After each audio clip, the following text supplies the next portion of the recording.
The subject for this one is reimagining the role of digital education, future-ready digital education for all, safety and security while managing digital education for students. Our this session's moderator is Mrs. Ranjita Ghosh, Advisor, SOCHM. And our eminent panelists for this plenary is Ms. Aruna Shetty, Principal, 21K School, Karnataka; Mr. Shubroto Roy, Director, Mupal Academy Private Limited; Ms. Seema Sapru, Principal, The Heritage School; and Mr. Amit Singh, CEO, Nalanda Learning Systems. Let's welcome them with big round of applause. So I'll just move to Mr. Shubroto Roy, and there was a request from the audience as well that if we can have this session in other languages as well, Bengali or Hindi. So we'll have a mix of it today. So and over to Shubroto sir, and we would like to know what you're doing and how it is reaching out to the students, how it is benefiting to the people. সবার আগে বলি বাংলায় বললে মারবেন না তো কেউ আমি অনেকক্ষণ ধরে অবজার্ভ করছিলাম ভাবছিলাম কেউ বোধহয় বাংলায় কথা বলবে এতক্ষণে কেউ বলেনি তা আমি ইংরেজিতে কথা বলতে পারি না আমি বাংলায় বলছি দেখুন আমি জানি না এডু মিটে কেন আমায় ডাকা হয়েছে আমি এডুকেশন সেক্টরের কেউ নই আমরা বেসিক্যালি আমার পরিচয় হলো আমরা বাচ্চাদের যে কার্টুন চ্যানেলগুলো আপনারা দেখেন Nickelodeon Sony cartoon network Pogo এইসব চ্যানেলের জন্য আমরা কার্টুন তৈরি করি বাচ্চাদের অ্যানিমেশনের মাধ্যমে আনন্দ দেওয়াই আমাদের কাজ তা বড়দের জন্য একদম কিছু করি না বললে ভুল হবে এবিপি আনন্দে যে আপনারা অ্যানিমেশনগুলো দেখেন যে কার্টুনগুলো দেখেন সেগুলো আমরাই তৈরি করি অর্গানাইজেশনটা শুরু হয়েছিল আমি আমার বাড়িতে একটা ছোট্ট ঘরে একটা কম্পিউটার দিয়ে শুরু করেছিলাম আজকে 1500 এমপ্লয়ি কাজ করে ওখানে আর্টিস্ট কাজ করে যেখানে অ্যানিমেশন আমি শিওর কলকাতায় কেউ জানে না যে এরকম একটা অর্গানাইজেশন আছে যেখানে 1500 এমপ্লয়ি কাজ করে অ্যানিমেশনের কাজ হয় আমি শিওর এখানে যারা বসে আছেন তারা কেউ তাদের বাচ্চাদের একবারের জন্য বলবেন না যে অ্যানিমেশন শেখো খুব ভালো ক্যারিয়ার হতে পারে তার কারণ দুটো একটা হচ্ছে আমরা 4-5টা ক্যারিয়ারের বাইরে শুনিও না ভাবিও না ভাবার চেষ্টাও করি না এটা আমার ব্যক্তিগত বিশ্বাস আর অ্যানিমেশন যে একটা বড় ক্যারিয়ার হতে পারে সেই অ্যাওয়ারনেস বোধহয় সবার নেই দেখুন আমরা এই যে জার্নিটা করছিলাম মানে অ্যানিমেশনের জার্নি মানে বাচ্চাদের অ্যানিমেশন করার সাথে সাথে আমরা বাইজুস বলে একটা কোম্পানি আপনারা নিশ্চয়ই জানেন তাদের হয়ে আমরা লাস্ট 3 বছর ডিজিটাল কন্টেন্ট তৈরি করছিলাম মানে ওরা শুটিং করে পাঠাতো আমরা স্টোরি বোর্ড থেকে শুরু করে ওটাকে ডিজিটাল কন্টেন্টে কনভার্ট করতাম করতে করতে হঠাৎই প্যান্ডেমিক যখন শুরু হলো ওদের তরফ থেকে একটা নিউজ আসলো যে আর কাজ করা যাবে না এখন কাজটা বন্ধ রাখো আমরা আবার শুরু করব আফটার প্যান্ডেমিক বা লকডাউন যখন উঠবে তখন আমি বললাম প্রায় 200 জন তোমাদের জন্য ডেডিকেটেডলি কাজ করছে আমি কি করবো এদের নিয়ে তখন বললো লে অফ করে দাও আমরাও তাই করেছি আমি বললাম ব্যাঙ্গালোরে বোধহয় এরকম কালচার আছে কলকাতায় ভীষণ ইমোশনালি কানেক্টেড পিপল আর আমাদের একটা একাডেমিক উইংস আছে যেখানে আমরা অ্যানিমেশন শেখাই ওখানকারই 80% স্টুডেন্ট আমার এমপ্লয়ি তো এরকম একটা অসময়ে আমি কিন্তু ছেড়ে দিতে পারবো না আপনারা আমাকে কিছু একটা সলিউশন দিন তখন ওনারা বললেন যে আপনি ওয়েট করুন তাহলে তা আমি 2 মাস ওয়েট করেছিলাম কোনো কাজ ছাড়াই কিন্তু আমি স্যালারি দিয়েছিলাম কিন্তু 2 মাস পরে যেটা হলো সেটা হচ্ছে ওদের তরফ থেকে ফোন ধরা বন্ধ করে দিল তখন আমি বুঝলাম যে কিছু একটা করতে হবে তখন আমি ভাবলাম যে এই 200 জনকে লায়াবিলিটি না ভেবে যদি অ্যাসেট ভাবিস তাহলে কীরকম হয় তখন আমি টিউটোপিয়া বলে একটা অ্যাপ প্ল্যান করলাম আমি যেহেতু বাংলা মিডিয়ামে পড়াশোনা করেছি আমি জানি যে বাংলা মিডিয়ামে পড়াশোনা করার কি অসুবিধা আছে, কি ডিসঅ্যাডভান্টেজ নিয়ে বড় হয় বাংলা মিডিয়ামের ছেলেমেয়েরা। আমি ভাবলাম আজকে আমার দুটো ক্ষমতা আছে, যদি কিছু কন্ট্রিবিউট করতে পারি সোসাইটিকে, কারণ অনেক পেয়েছি সোসাইটি থেকে, কিছু যদি রিটার্ন দিতে পারি, অ্যাজ ওয়েল অ্যাজ বিজনেস ছাড়া কিছু করব না, কারণ বিজনেসম্যান। দেখলাম অঙ্কটাও খুব ভালো দাঁড়ালো। 60 লক্ষ ছেলে মেয়ে বাংলা মিডিয়ামে পড়াশোনা করে, কিন্তু কারোর কোনো খেয়াল নেই, যেন ভীষণ উদাসীন একটা স্ট্রাকচার। এটা আমার ব্যক্তিগতভাবে মনে হলো। তা আমি ভাবলাম এদের জন্য আমি কন্টেন্ট তৈরি করব। আমি আইসিএসসি সিবিএসসির জন্য করব না, তার কারণ প্রচুর বাইজুস ছাড়াও অনেক অ্যাপ আছে এদের জন্য। আমি লাইনের পেছনে লাইন দেবো না, আমি একটা নতুন লাইন তৈরি করব।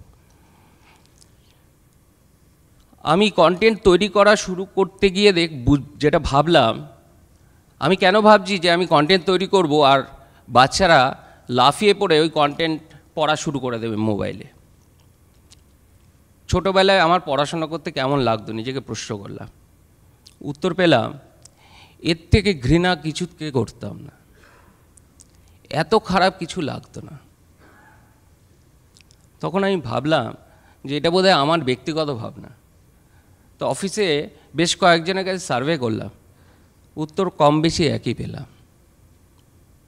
2-1 জন বলেছিল ভালো লাগে, তাদের যখন জিজ্ঞেস করেছিলাম কেন ভালো লাগতো, খুব একটা ভালো উত্তর পাইনি, মানে যুক্তিযুক্ত কোনো উত্তর দিতে পারিনি কেন ভালো লাগতো। তা আমার গ্রহণযোগ্য মনে হয়নি। তা আমি বুঝলাম যে আমরা আলোচনা করছি কোভিড পিরিয়ডে ছেলে মেয়েদের পড়াশোনার অসুবিধা নিয়ে, কিন্তু আমার মনে হলো এই অসুবিধা অনেক পুরনো। আসল অসুবিধার জায়গাটা হলো ছেলেমেয়েদের পড়াশোনা করতে ভালো লাগে না।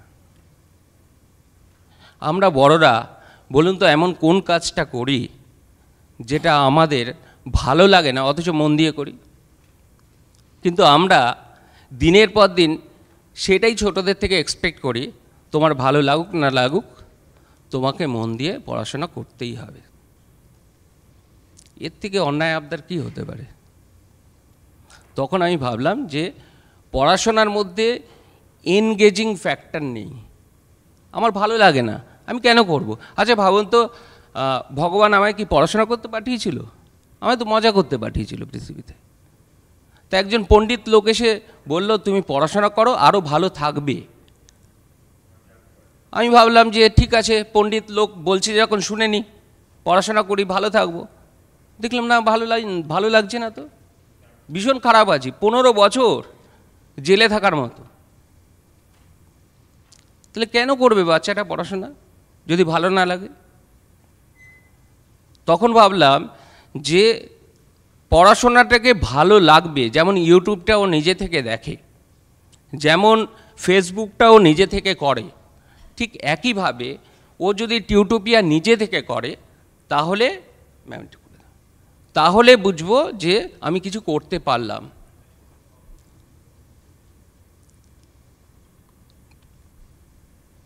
দেখুন এত বড় বড় লোকের সামনে কথা বলছি তো গলা একটু শুকিয়ে যাবেই। তা তখন ভাবলাম একটা কন্টেন্ট ফিলোসফি তৈরি করতে হবে। ভাবলাম কি এমন হতে পারে যেটা বাচ্চাদের আটকে রাখবে, নিজে থেকে বাচ্চারা ভালোবেসে পড়াশোনা করবে, মানে আমার মতো বাচ্চা যারা পড়াশোনা ভালোবাসতো না। তখন মাথায় এলো যে স্টোরি এমন একটা জিনিস যেটা ছোট থেকে বড় সবাই পছন্দ করে। স্টোরি এমন একটা জিনিস যেটার মাঝখান থেকে বেরিয়ে যেতে ইচ্ছা করে না। স্টোরি এমন একটা জিনিস যেটা বহুদিন রেজিস্টার করে যায়। তা স্টোরিটা যদি শুনে নেয় আর সাইলেন্টলি তার মধ্যে দিয়ে যদি এডুকেশনটা পাস করিয়ে দেওয়া যায়, তাহলেই কেল্লাফাতে। তখন আমরা কন্টেন্ট ফিলোসফি তৈরি করলাম। আমাদের কন্টেন্টের দুটো লেয়ার থাকবে, ফার্স্ট লেয়ারে থাকবে স্টোরি আর সেকেন্ড লেয়ারে থাকবে এডুকেশন। আমরা প্রত্যেকটা সাবজেক্টের প্রত্যেকটা চ্যাপ্টারে ছোট ছোট টপিক ডিজাইন করে আমরা একটা করে গল্প বলার চেষ্টা করব এবং তার মধ্যে দিয়ে এডুকেশনটাকে পাস করানোর চেষ্টা করব। আমরা চেষ্টা করেছি বিশ্বাস করুন আমাদের প্রায় 7 লক্ষ 8 লক্ষ ডাউনলোড হয়ে গেছে, আমাদের 13,000 অ্যাপে রিভিউ আছে, যার মধ্যে আউট অফ 5 4.7 রেটিং আছে। কিন্তু হাততালি দিলেই নেতা নেতা মনে হয়। কিন্তু কিন্তু আমি জানি আমি যেটা করতে চাইছি তার 40% করতে চেয়েছি, 60% এখনও করতে পারিনি। তার কারণ হচ্ছে এই কোভিড পিরিয়ডে ওদের কাছে পৌঁছে দেওয়াটা আমার একটা তাগিদ ছিল, সেই জন্য বেশ কিছু জিনিস তাড়াহুড়োয় আমি ছেড়ে দিয়েছি, যেটা আমি রিভাইজ করব। এবছর আমার এপ্রিলে 12 অবধি কমপ্লিট হয়ে যাবে, তারপরে আমি আবার রিভাইজ করব। আপনারা শুনলে কিছুটা অবাকই হবেন, আমি ফিজিক্সের কন্টেন্ট তৈরি হওয়ার পর সংস্কৃত টিচারকে দিয়ে অ্যাপ্রুভ করাই। আমি বলি যে উনি যদি বুঝতে না পারেন তাহলে হয়নি, ওনাকে বোঝান। তাহলে উনি যদি বুঝতে পারেন, সবচেয়ে খারাপ স্টুডেন্টটাও বুঝতে পারবে। তা সম্পূর্ণ একটা নিজস্ব ফিলোসফি দিয়ে বানানোর চেষ্টা করছি। অবশ্যই জ্ঞান তো আমার নেই, জ্ঞান আমাকে ধার করতে হয়েছে, জ্ঞানীগুণী লোকজনদের নিতে হয়েছে, প্রচুর টিচার আছেন, তারাই কাজটা করেন, কিন্তু ফিলোসফিটা ওটা। তা এটাই চেষ্টা যে কি করে মজার মাধ্যমে ছেলেমেয়েদের পড়াশোনা করানো যায়, এই চেষ্টার মাধ্যমে এগিয়ে যাচ্ছি। এবং আগামী দিনে এই যে দেখুন, এই সেমিনারে আমি বাংলায় কথা বলছি কেন, বাঙালি 2-4 জন বসে আছেন যারা তারা অ্যালাউ করছেন বলে।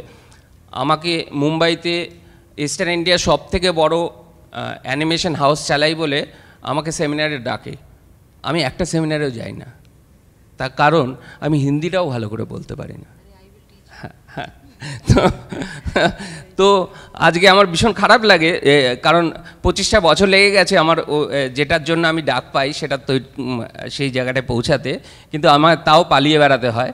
তা সেই জন্য আমি আমার অ্যাপে কম্পালসারি কমিউনিকেটিভ ইংলিশেরও কোর্স নিয়ে আসছি, যেখানে আমার বাচ্চারাও শিখবে, আমিও শিখব। Thank you. Thank you so much sir. আর আপনি জানেন এই জন্যই আপনাকে এখানে ডাকা হয়েছে, এত ইন্টারেস্টিং কথাটা শোনার জন্য অ্যাকচুয়ালি। সো আমরা এটা সত্যি জানতাম না কি এত মানে ইস্টার্ন ইন্ডিয়ার একটা মানে এত ভালো একটা অর্গানাইজেশন এত ভালো কাজ করছে। একটা কোয়েশ্চেন এখানে একটু করতে চাইছি স্যার, আপনাদের মানে যেহেতু এটা অনলাইনে আছে এখন, তো রেসপন্সটা কেমন আসছে? দেখুন, ভীষণ ভালো বলবো এই কারণে, আমরা যে অডিয়েন্সের জন্য কাজ করছি তাদের অনেকের কাছে স্মার্টফোনটাই নেই, অনেকের আমাদের যে সাবস্ক্রিপশান ফি আছে সেটা দেওয়ার সামর্থ্য নেই। তা সত্ত্বেও আমরা যে রেসপন্স পেয়েছি আমি বলবো ভীষণ ভালো। এবং সবচেয়ে বড় কথা, মাইন্ডসেট নেই। মানে আমরা বাইজুসের নাম যেমন সবাই জানি, আমার অডিয়েন্স 90% বাইজুসের নামই শোনেনি। মানে অ্যাপের মাধ্যমে যে পড়াশোনা হতে পারে সেটা আমাকে নতুন করে শেখাতে হচ্ছে। তাই ইটস আ লং জার্নি।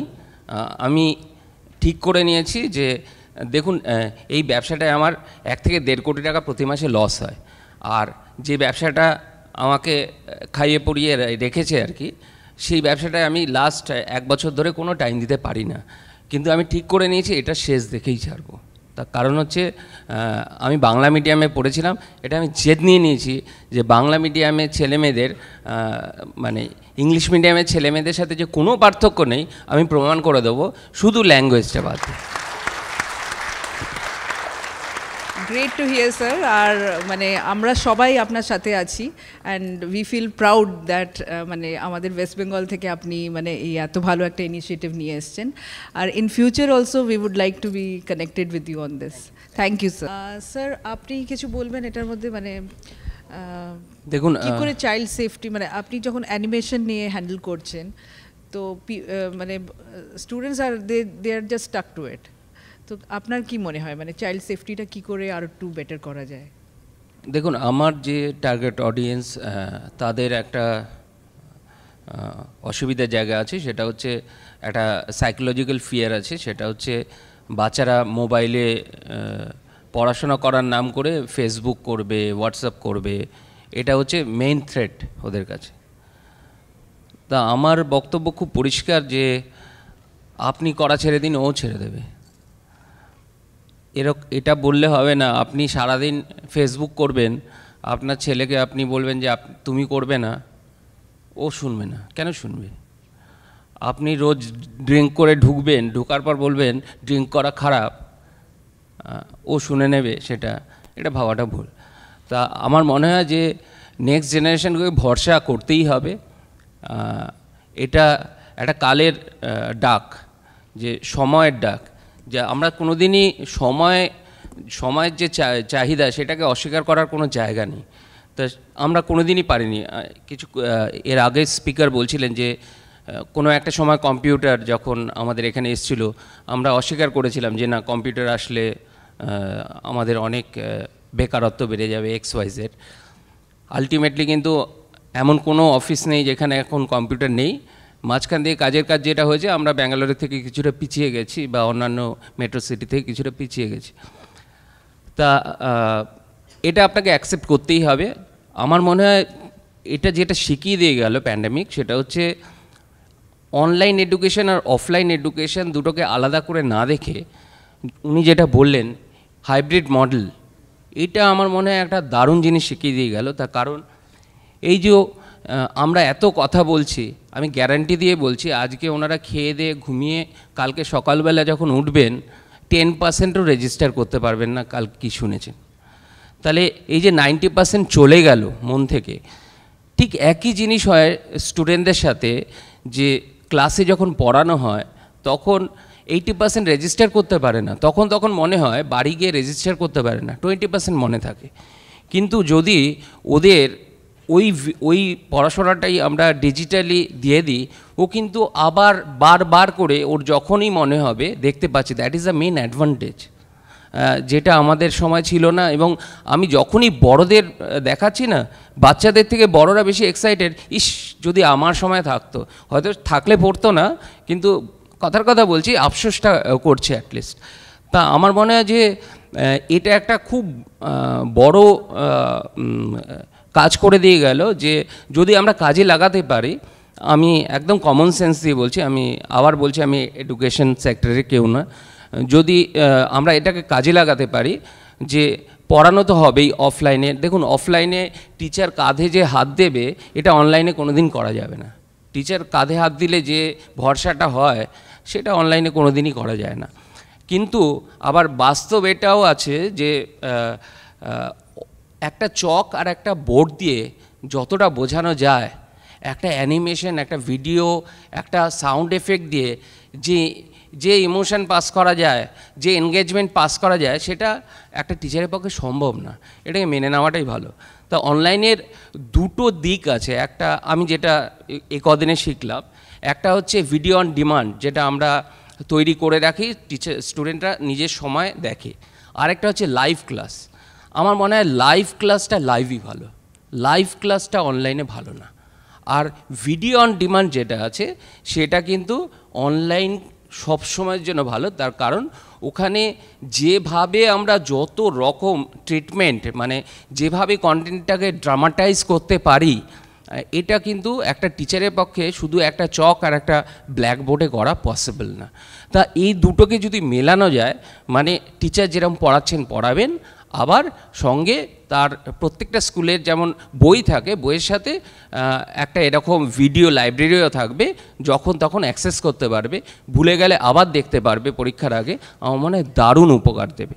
আর আরেকটা কথা না বললেই নয়, সেটা হচ্ছে আমি যখন পড়তাম, আমি আমার অভিজ্ঞতা বলছি, কেউ খারাপভাবে নেবেন না, সব টিচার ভালো হন না স্কুলে।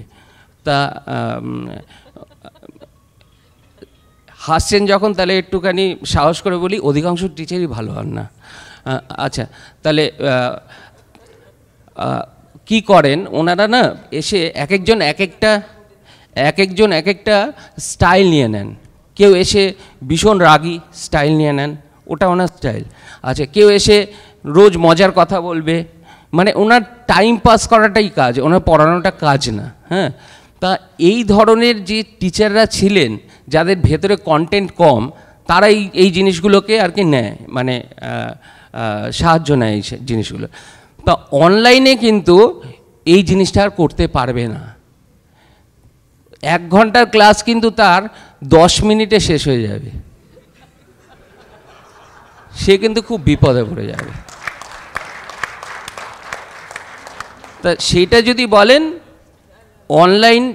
অনলাইন শুধু স্টুডেন্টদের জন্য না, টিচারদের জন্যও ভালো করেছে। আজকে কিন্তু পড়াতে হবে, যা খুশি তাই গোজামিল দেওয়া যাবে না। প্রচুর গোজামিলের টিচার আছে, মানে হয়তো রেজাল্ট খুব ভালো করেছে, আমি অন্যভাবে নেবেন না, কিন্তু পড়াতে গেলে যে একটা উল্টো দিকের মানুষটাকে বোঝা, তার পালস বোঝা। আমি কি এক্সাম্পল দিয়ে পড়ালে, আমি ইকোনমিক্স পড়াতাম কোনো একটা সময়, উপযোগিতা প্রথম চ্যাপ্টার ছিল। তা কোনো দ্রব্যের অভাব পূরণ করার ক্ষমতাকে উপযোগিতা বলা হয়। আমার তৃষ্ণা পেয়েছে, জল আমার অভাব পূরণ করতে পারে, তাহলে জলের যে অভাব পূরণ করার ক্ষমতা তাকে উপযোগিতা বলা হয়। এই যে উদাহরণটা আমার মনে হয় 70 বছর আগে কেউ লিখেছিল, সেইটাই রিপিট হয়ে যাচ্ছে আজও দেখি বইতে, ওটাই উদাহরণ। কারোর সাহস হলো না যে আমার মোবাইলে ইন্টারনেট করতে গেলে ডেটার দরকার, তাহলে ডেটা আমার যে অভাব পূরণ করতে পারে সেটাকে উপযোগিতা বলে। এটা লেখার বা এটা পড়ানোর ক্ষমতা নেই।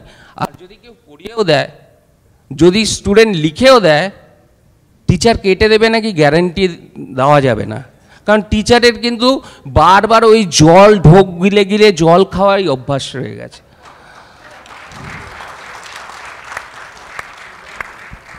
তাই সেই জায়গা থেকে আমার মনে হয় অনলাইন এটা টিচার মানে উন্নত মানের টিচার তৈরি করতেও সাহায্য করবে, এবং উন্নত মানের টিচার তৈরি হলে স্বাভাবিকভাবে উন্নত মানের স্টুডেন্টও তৈরি হবে।